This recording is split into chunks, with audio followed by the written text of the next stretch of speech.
So you competed in Survivor Bloomsburg Season 2, but unfortunately got voted out during Episode 5 at the pool when you were unable to attend. Tell us why you decided to return for Season 3 and compete again.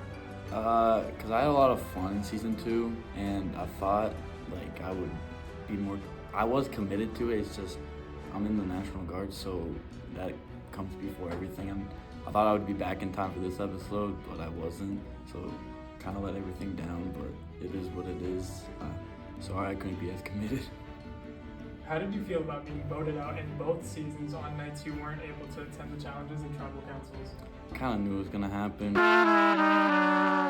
but if I was in the same shoes as them, I would have probably done the same thing. It's an easy vote, so it's just one less person you don't got to vote out with people being there, so I understand it, but I wish I could have been there.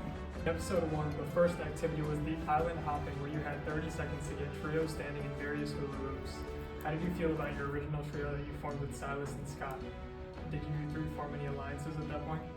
Yeah, they were cool. Kind of just ran to a random spot, but they were cool, and we were on the same team throughout all episodes, so I was pretty good with them. We made a pretty good alliance, but I wish I could have kept going. But yeah, they were pretty good 2 people to be with. In Episode 1, you lasted a pretty long time in the bamboo stick drop and catch challenge. Did being involved in track help you out that night? Yeah, I guess so, because you gotta be kind of quick to do it. Quick on your feet. Yeah, so I did track my whole life, so I guess it helped with the speed aspect of the challenge. In Episode 1, Holly, Grace, and Olivia chose to join your group of Silas, Scott, and yourself to join them to form BONOBO. How did you feel about being selected to join the second official team of the season? I kind of figured it was going to happen because Holly was on my team last year, so I figured she was going to pick me. And then we had Joe on the team, so I kind of saw it coming. Who did you see as the leader or leaders of BONOBO that first night? The leader was definitely Holly, and I'd say Joe, because they kind of took the role as the leader. They made sure everyone knew what they were doing, where to go, which station. So I'd probably say Holly or Joe. Why do you feel BONOBO did so well in those challenges that they didn't even have to go to tribal council once that day? I think we, for each station or whatever challenge, we just put the best people at whichever activity they suited best, and we were just able to work together and either get first or second, so we didn't have to go to tribal council. So I think we just all knew where our roles stood and what we were good at, so that's kind of how we did really good night 1. In Episode 2, what were your thoughts about Hayden not choosing to join Yukari after returning back from Husky Island, but instead joining your BONOBO team? We were okay with it. It was kind of good for us because it was one person we weren't really familiar with, so it was kind of easy. So if we went to tribal council, we had another person to vote out, so none of the original people from our tribe had to go. So we all kind of enjoyed it. We accepted him, but if we lost, we kind of just knew what to do and voted him out. In Episode 2 on the quad, BONOBO went to tribal council 3 times. What was that experience like after not having to go at all in the first episode? Yeah, it was a lot. The first, right when we got there, they told us that we were going straight to tribal council, and because someone didn't submit their videos, and that was me. I didn't submit my videos on time, and I take that, and I'm sorry, but that was me. But yeah, we went to tribal council a lot that day, and it was I knew I was safe because I'm cool with everyone on the team, but I kind of enjoyed it though, even though we lost basically every challenge, but it was fun. By the time you got to Episode 3 at the Rec Center, did you have any alliances that you created since Episode 1 had filmed, and if so, with whom? Well, from Gibbon, I guess I kind of knew some of the people from last year on their team, so if I made it to the merge, I would hope to make closer alliances with them because we knew each other. But on my team, we started getting to know everyone, and everyone started getting closer, so voting people out was getting much harder. But the whole time I just felt safe because I really didn't make any moves to anyone, so everyone kind of liked me. In Episode 3, tell us about how the Racquetball Rodeo Challenge went for you. Oh, I liked it. Me and my friend from last year, we always played racquetball, so it's pretty easy. And it's hard it's a hard game if you didn't really know how to hit the racket. But I think I did pretty good. I just served the whole time, so I enjoyed that challenge pretty much. In Episode 3, what were your thoughts about the Bass Kickball Challenge? I enjoyed it. I played in like the outfield. I caught one ball. It was fun, but we didn't win that one. We went to tribal council, so again we just voted out the person. Why I voted for the person that was name was said the most. So the challenge was fun, but we lost. In episode 3, walk us through what playing the yoga dodgeball not pickup challenge felt like for you. Well, we talked about it beforehand, and we were gonna get like the fastest people to like pick up the dots and try to avoid getting hit, and we did that. Like we went first, and we only had like 4 dots left. And then they had to like reset the game. And then we did pretty bad the second time, but pretty much everyone who didn't run, they threw one of the yoga balls. So we did pretty good. In episode 4, the first things the castaways encountered was the first team swap of the season.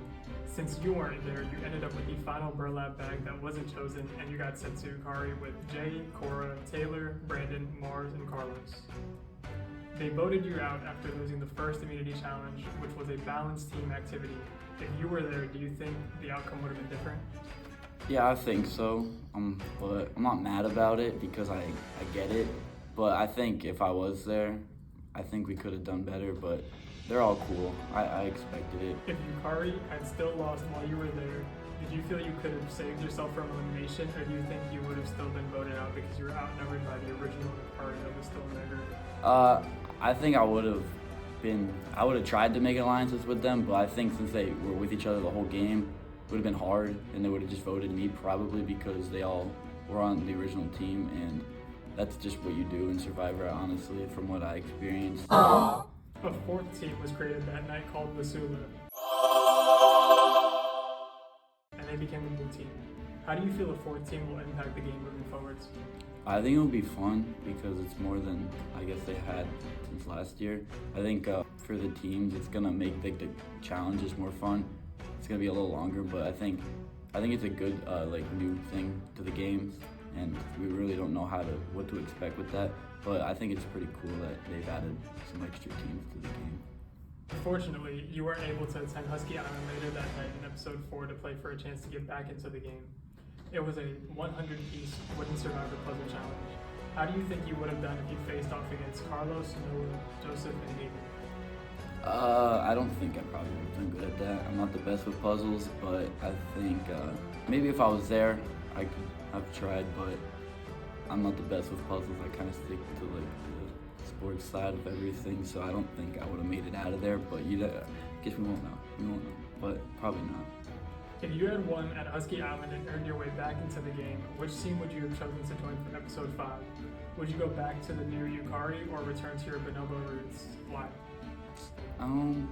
Probably stay with Bonobo, just because I know all of them. But if I could choose any of them, like the new ones, I probably would have chose Gibbon, because the winner of last year's was on it, and he played a really good game, and he's a cool guy, and I think it could have been good, because that's who I would have voted for to win Survivor last year, because I think he played the best game. So I'd like to be on his team just to see how he plays and get further in the actual competition. After episode 2, you had found an advantage but decided not to activate it. Tell us what led you to that decision, and if you had to do it again, would you still not activate it? The reason I didn't activate it is because I didn't like hiding things from the team, because like last year there was a lot of like hiding things like from each other, so I kind of just told them, and we just decided not to use it because we were pretty comfortable with our decision at tribal council who to vote out, and that's pretty much why I didn't use it. I didn't think it wasn't like a crazy advantage, because I thought it was going to be immunity idol, but it wasn't. So we just decided not to use it, and nothing really happened with that. Based on your experience with season 2 and now season 3, how would you compare the 2 seasons in terms of the players that competed as well as the challenges that you engaged in? I think I had more fun last year just because I knew more people. I kind of talked to more people, and my best friend was in the game, and he was on my team. So I think I liked the challenges just a little bit more last year, even though I only made it like halfway. What did you learn about yourself by participating in SURVIVOR Bloomsburg season 3? You should definitely, it's fun. You meet new people, everyone's different. It's something to do on Tuesdays. If you win, you make some money. You also make some friends and get to have fun playing like different challenges. and that's kind of why I did it the next 2 years. I just wanted to have fun on Tuesdays, but came to an end, but I would highly recommend doing it. Of all the remaining players, who do you see as some of them who can make it to the Final Four this season? I want Holly to win just because she was on my team both years. That's kind of who I'm rooting for. What do you feel makes Survivor Bloomsburg so unique and fun to do or even watch as a spectator? I think it's fun because there's an actual TV show in real life on it, and they're trying to make it like here, and they're doing pretty good at it, and they're making up the different challenges, and everyone just comes together to have a good time on Tuesdays, and it's just something to do, and you can win some money out of it. Is there anyone you would like to thank who was supporting you in this campus competition, such as like family, friends, anybody else, any other shout outs?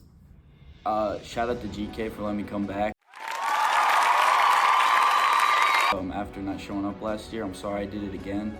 I didn't mean to, but thanks for letting me play. You probably won't let me back season 3, but it's all right. Thank you, GK. If you could tell other students why they should consider applying to next year's Survivor Bloomsburg season 4, what would you tell them? I'd tell them to do it, especially if you don't do much on like campus activities. Definitely do it. You meet new people, and it's just something to do every week. Something to look forward to, and the videos on the Instagram are pretty fun. So I just recommend to do it. Just try it. Something new.